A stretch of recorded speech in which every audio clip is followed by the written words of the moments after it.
ಅನ್ಸಿಕಾ ಪ್ರಜಾಪತಿ 3 ವರ್ಷದ ಒಂದು ಮಗು. ಜುಲೈ 27ಕ್ಕೆ ಸಮಯ ಸುಮಾರು 8:30 ರಾತ್ರಿ ಮುಂಬಯಿಯ ವಾಸಾಯಿನ ತಮ್ಮದೇ ನೆರೆಯಲ್ಲಿರುವ ತಮ್ಮ ಬಂಧುಗಳ ಒಂದು ಅಪಾರ್ಟ್ಮೆಂಟ್ನ 12ನೇ ಅಂತಸ್ತಿನ ಮನೆಯ ಕಿಟಕಿಯಿಂದ ಬಿದ್ದು ಪ್ರಾಣ ಕಳೆದುಕೊಂಡ ದೃಶ್ಯ. ಇದನ್ನು ಬೇರೆ ಮಕ್ಕಳಿಗೆ ತೋರಿಸಿ ಹೆದರಿಸಲು ಅಥವಾ ಬೇರೆ ಮಕ್ಕಳು ನೋಡಿ ಹೆದರಲಿ ಅನ್ನೋ ಉದ್ದೇಶದಿಂದ ಹಾಕಿಲ್ಲ.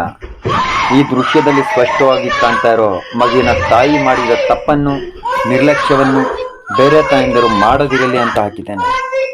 ಮೊದಲನೆಯದಾಗಿ 12 ಫ್ಲೋರ್ನಲ್ಲಿರೋ ಮನೆ, ಎರಡನೆಯದಾಗಿ ಓಪನ್ ಕಿಟಕಿ, ಯಾವುದೇ ಗ್ರಿಲ್ ಬಸ್ ಕೂಡ ಇಲ್ಲ. ಮೂರನೆಯದಾಗಿ ಪಕ್ಕದಲ್ಲೇ ಇರೋ ಶೂ ರ್ಯಾಕ್ ಮೇಲೆ ಕೂರಿಸಿದ್ದು. ಅಷ್ಟೇ ಅಲ್ಲದೆ ಅದು ಕಿಟಕಿ ಓಪನ್ ಇರೋವಾಗ. ದಯವಿಟ್ಟು ಇಂದಿನ ಎಲ್ಲ ತಾಯಂದಿರಲ್ಲಿ ವಿನಂತಿ, ಇಷ್ಟೊಂದು ನಿರ್ಲಕ್ಷ್ಯ ಬೇಡ.